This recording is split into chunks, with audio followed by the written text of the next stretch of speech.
أعوذ بالله من الشيطان الرجيم. بسم الله الرحمن الرحيم. يا أيها الذين آمنوا كتب عليكم الصيام كما كتب على الذين من قبلكم لعلكم تتقون.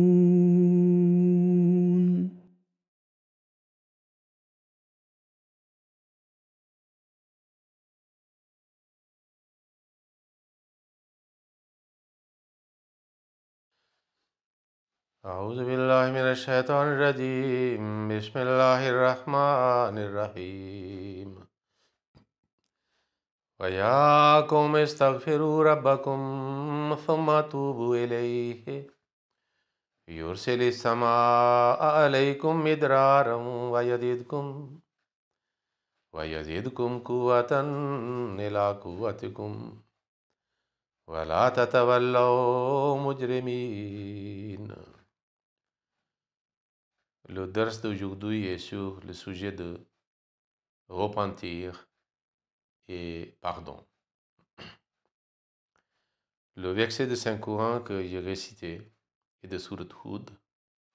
Et ici, Hadrat Hud alayhi salam dit à son peuple concernant repentir et le pardon, ou la prière de pardon. Traduction de ce verset est la suivante. Ô mon peuple, implorez le pardon de votre Seigneur, puis tournez-vous vers lui avec repentir. Il vous enverra alors des nuages déversant des pluies abondantes, et il vous ajoutera plus de force à votre force, et ne vous détournez pas de lui, étant pécheur. Il faut savoir que lorsque nous mentionnons la prière de pardon, demande de pardon ou de repentir, ou istighfar et tawba, il y a toujours, c'est-à-dire péché qui vient dans l'esprit. Parce qu'après le péché qu'on demande pardon ou on retourne vers Dieu. Alors à cet égard, je voudrais présenter un extrait du livre de Messie Premier Salam. Le Messie Premier Salam, dans son livre, la réponse aux 4 questions de Sirajuddin, le chrétien, parce qu'il avait objecté l'islam concernant l'istighfar, demander pardon à Dieu, de couvrir le péché ou pardonner le péché, et surtout concernant le Saint-Prophète sallallahu alayhi wa sallam. Alors il dit, le péché est un poison qui surgit lorsque l'homme ne prête plus obéissance à Dieu.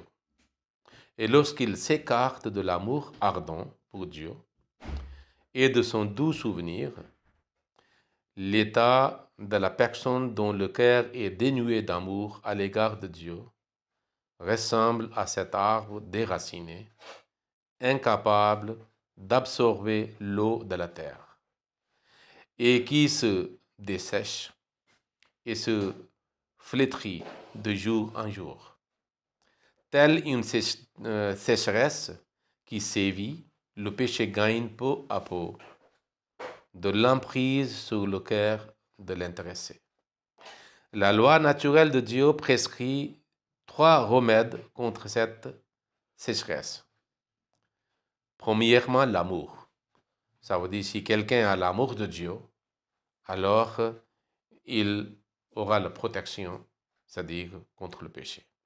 Deuxièmement, istighfar, qui signifie le désir de réprimer et de couvrir. Car tant que les racines de l'arbre sont fermement implantées dans le sol, il y aura de fortes chances que les branches seront verdoyantes. Le troisième remède est le tawba, c'est-à-dire se pencher en toute humilité vers Dieu, afin de se désaltérer à cette source salvatrice et vivifiante. et se rapprocher de Dieu et s'extirper des ténèbres du péché en accomplissement des actes méritoires. La tauba n'est point un exercice verbal. Elle doit être perfectionnée par de bonnes œuvres. En fait, toutes les bonnes œuvres sont accomplies afin de parfaire la tauba. Voilà, citation de Messie premier, alayhi salam. Lorsque nous réfléchissons sur le mot de tauba, alors tauba signifie en réalité retour. Alors le verbe taba signifie se convertir, c'est-à-dire faire acte de contrition, renoncer à se repentir, se tourner vers Dieu. Ok? Parce que lorsque l'homme commet un péché, il devient désobéissant, il voulait aller à l'encontre de Dieu, à la direction opposée. Ainsi, il s'éloigne de Dieu. Lorsqu'il réalise son erreur, sa faute, alors il voulait aller vers Dieu, c'est le retour, le voyage de retour. C'est pour là que tauba signifie retour. Il retourne vers Dieu. Alors, mais le mot tauba est utilisé pour Dieu aussi. Cela signifie que tauba est réciproque entre l'homme et Dieu. Lorsque l'homme commet un péché, il s'éloigne de Dieu, alors Dieu est aussi loin de lui. Parce que Dieu fait une réaction sur l'action de l'homme. Lorsque l'homme, c'est-à-dire réalise, il a prise de conscience, il y a des remords, il retourne vers Dieu. Alors Dieu aussi retourne vers lui. Mais le retour de Dieu est beaucoup plus efficace, beaucoup plus, c'est-à-dire ardente. Parce qu'il aime, c'est-à-dire l'homme, qui est sa créature. C'est pour cela, dans le Saint-Coran, nous trouvons le mot tauba utilisé pour l'homme aussi et pour Dieu aussi. Par exemple, il dit « Inna Allaha yuhibbul tawwabina ». Allah aime ceux qui font le tauba. Et puis, concernant Dieu, il a dit « Inna Allaha wa tawwabur rahim ». Certainement, Allah est quelqu'un qui souvent revient vers, c'est-à-dire avec la clémence, en acceptant le pardon. Donc, tauba de l'homme est qu'il retourne vers Dieu en demandant pardon avec le remords. Et Dieu retourne vers son serviteur, son abd, en acceptant avec la clémence vers son serviteur. Quelles sont les bénédictions, les bienfaits de tauba? Il y a une parole du Saint-Prophète sallallahu alayhi wa sallam, at-taïbu min az-zambi kaman la zamba lahu. Celui qui se repent du péché est comme celui qui n'a pas commis péché. Ça veut dire, Dieu le considère comme innocent. Tous les péchés sont effacés, supprimés. Nous savons très bien que l'homme, des fois, n'a pas ce comportement. Même s'il dit, je vous ai pardonné, mais quelque chose, une tache noire de malice ou de rancune ou mécontentement reste dans notre cœur. Mais Allah dit que non. C'est lui qui fait le tauba de ce péché comme il n'a pas commis le péché.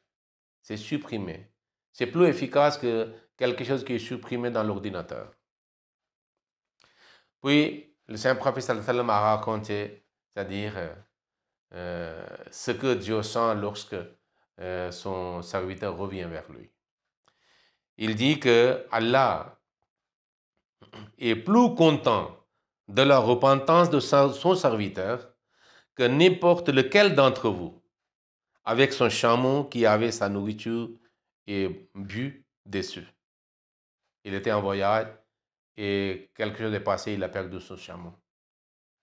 Et la nourriture, l'eau et toute autre chose essentielle pour lui était sur le chameau.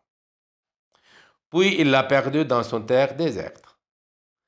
Puis il s'est couché en désespérant. Il a beau chercher, il n'a pas trouvé, alors en désespérance il est dormi. Quand il se réveille, il voit sous sa tête le chameau. À ce moment-là, il est débordé de joie. Il doit être reconnaissant à son Seigneur. Mais quelle expression, quelle phrase il prononce? Il dit que à Dieu, il s'adresse à Dieu en disant que tu es mon serviteur, moi je suis ton rabbin. C'est-à-dire il a perdu le pédale, comme on dit. Au lieu de dire que tu es mon rabbin, moi je suis votre serviteur, il est reconnaissant, mais il, c'est-à-dire dit quelque chose autrement. Il inverse la phrase. Mais Allah sait très bien que il était débordant de la joie. Il a dit combien il est content lorsqu'il trouve son chameau. Moi, je suis plus content que celui-ci. Lorsque mon serviteur, après avoir commis le péché, il était éloigné de moi, il retourne vers moi. Voilà le contentement de Dieu lorsque nous faisons le tawbah et le repentir. Mais tawbah n'est pas tellement facile. Le Messie premier, le fondateur de la communauté Ahmadiyya, nous a facilité en expliquant le phénomène de tawbah. Il dit tawbah signifie le retour,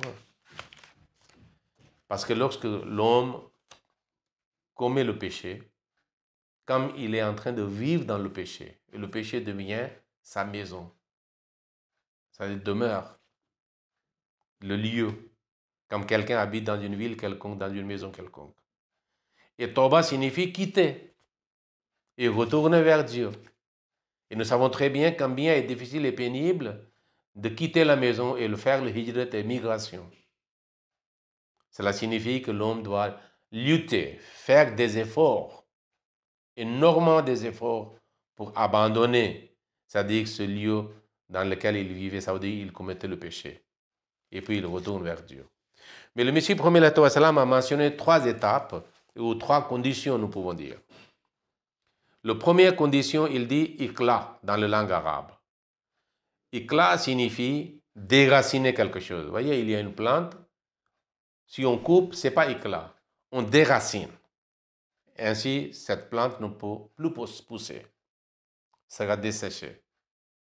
Et devient comme bois. Il a dit que tout d'abord, il doit déraciner toute idée, toute pensée, tout penchant qui pousse l'homme pour faire le péché. Parce que ce sont des choses qui sont implantées et enracinées. Alors, ainsi, il doit déraciner toutes ces idées. Par exemple, si un péché, c'est-à-dire une action le plaît, il doit voir, visionner que cette action ou cette personne est vilaine. Aucune beauté, privée de beauté. Ainsi, il peut s'éloigner de lui. Deuxième condition, il a dit nadm. Ça veut dire remords. Une fois il a commis un péché, il doit sentir des remords. Remords. Que pourquoi j'ai fait ça? Il doit se blâmer. Il ne devait pas le faire. C'est mauvais ce que j'ai fait. Et il doit avoir honte. Et il doit présenter auprès d'Allah aussi.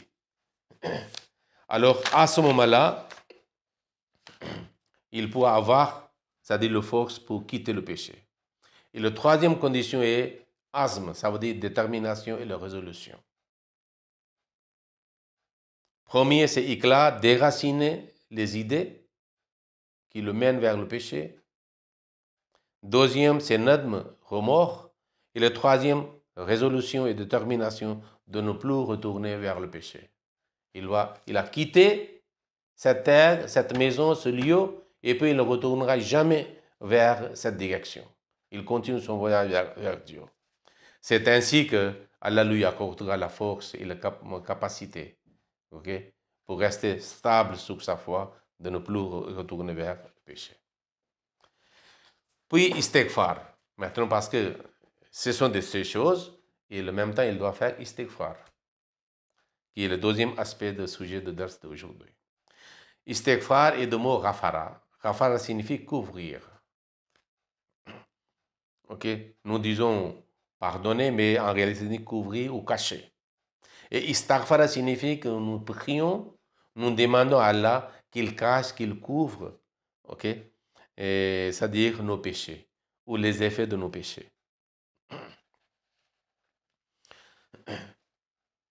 Alors, Allah dit dans le Saint-Coran, que Allah est celui qui pardonne le péché et celui qui accepte le repentir.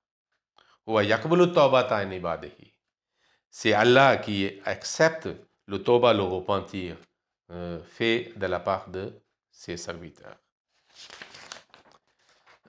Dans le Saint-Coran, nous trouvons plusieurs références que Allah conseille. Istaghfirullah inna Allah ghafurur rahim. Demandez pardon à Allah parce qu'il est pardonnant et il est clément. Istaghfiru rabbakum summa tubu ilayhi. Demandez pardon à Allah et c'est-à-dire retournez vers Allah. Et puis il a dit que une des qualités des croyants fidèles est mustaghfirina bil ashar. À l'aube, ils font beaucoup d'istighfar. Ils prient beaucoup de fois pour le pardon et le repentir. Et au l'aube, ils font l'istighfar.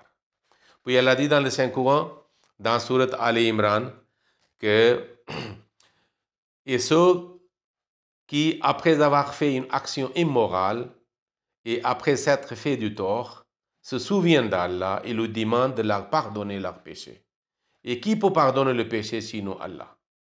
Et qui ne s'obstinent pas sciemment dans ce qu'ils ont fait. Ça veut dire, une fois vous demandez pardon, il ne faut jamais insister sur le même péché que vous avez fait.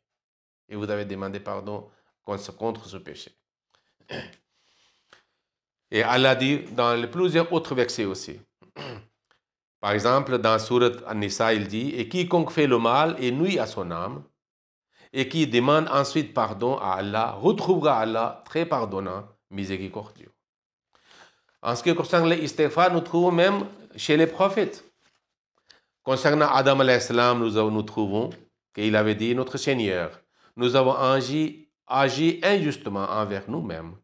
Et si tu ne nous pardonnes pas, si tu ne nous fais pas miséricorde, nous serons assurément de nombre de pardon. Concernant nous, alayhi salam aussi, nous avons le prière. Mon Seigneur, pardonne-moi et pardonne à mes parents et à celui qui entre dans ma maison comme un croyant. Moussa alayhi salam a aussi demandé pardon. Rabbi inni zalamtu nafsi faghfirli faghfara lahu. Que Allah, mon Seigneur, j'ai fait tort à mon âme, pardonne-moi donc. Alors il lui pardonna. Nous trouvons chez le Saint Prophète sallallahu alayhi wa sallam.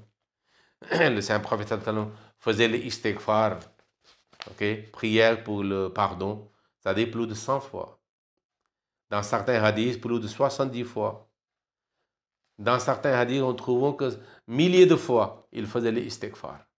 C'est pour cela qu'il a conseillé à ses fidèles que lorsque quelqu'un fait beaucoup d'istighfar, c'est-à-dire à ce moment-là, Allah lui accordera un soulagement à toute détresse et une issue ou sortie à toute détresse.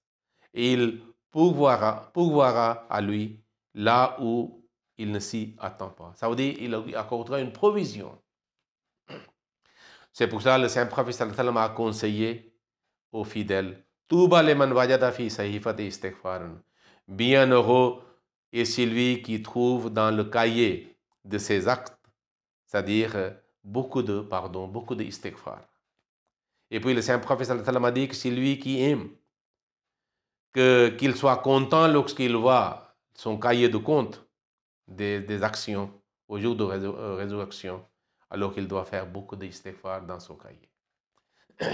Mais maintenant, une question que se pose, que c'est lui, un homme ordinaire qui est le pécheur, il fait l'istighfar pour demander pardon, pour que ses péchés soient couverts et pardonnés ou cachés. Mais pourquoi les prophètes, voire le Saint Prophète sallallahu alayhi wa sallam? Alors, il faut savoir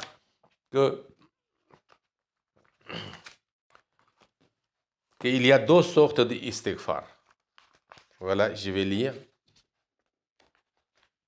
Le Messie premier dans l'Arche de Noé dit, si les hommes s'efforcent d'acquérir le soutien de Dieu, c'est-à-dire s'ils ont recours à istighfar, implorer Dieu de couvrir leur faiblesse par sa force, à l'aide du Saint-Esprit, ils peuvent, à l'exemple des prophètes et messagers de Dieu, de défaire de leur faiblesse et s'épargner le mal de commettre de péché.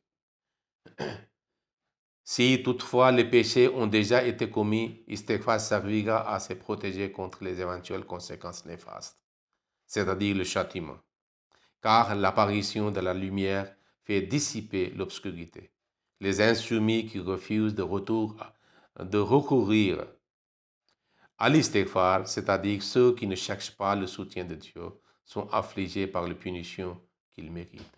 Donc, il dit que ceux qui sont proches de Dieu et ceux qui sont comme des prophètes, lorsque ils font l'istighfar, cela signifie qu'ils veulent obtenir une force et la puissance et le pouvoir de la part de Dieu qu'ils n'arrivent pas même proche du péché.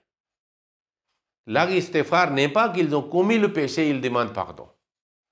L'istighfar est qu'ils restent toujours protégés par Dieu, que même ils s'approchent de Dieu, s'approchent du péché. Donc ainsi, ils sont beaucoup plus puissants avec l'istighfar.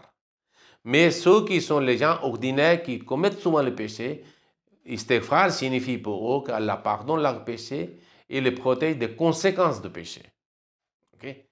Mais pour les prophètes, et comme le Saint-Prophète, plus en plus ils font istighfar parce que plus en plus ils sont couverts et protégés par Dieu. C'est pour ça que le Saint-Prophète sallallahu alayhi wa sallam a dit que chaque personne a le Satan. Quelqu'un a dit que votre cas, il a dit oui, mais il est devenu musulman. Ça veut dire qu'il a fait tellement d'istighfar, il a fait tellement de rejet à suggestion satanique que Satan devient désespéré. Il n'ose plus maintenant, c'est-à-dire de suggérer le Saint-Prophète sallam pour faire quelque chose comme le péché.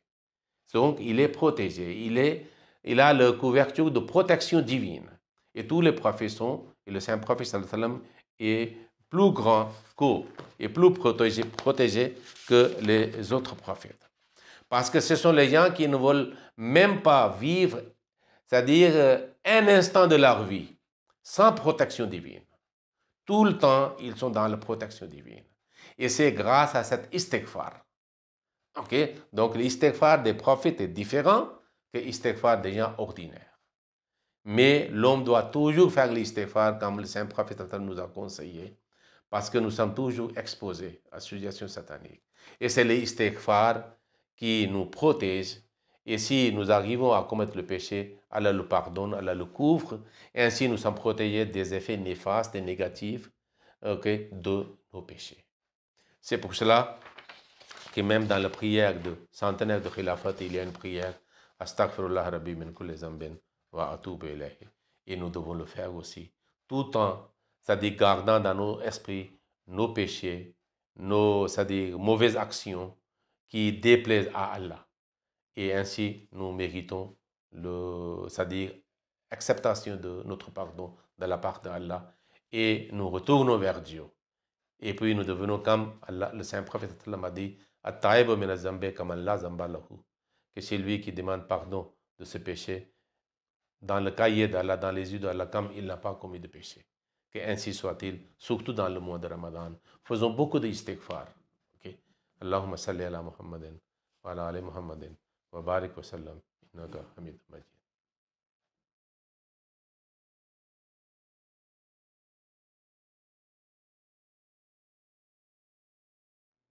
أعوذ بالله من الشيطان الرجيم بسم الله الرحمن الرحيم يا أيها الذين آمنوا كتب عليكم الصيام كما كتب على الذين من قبلكم لعلكم تتقون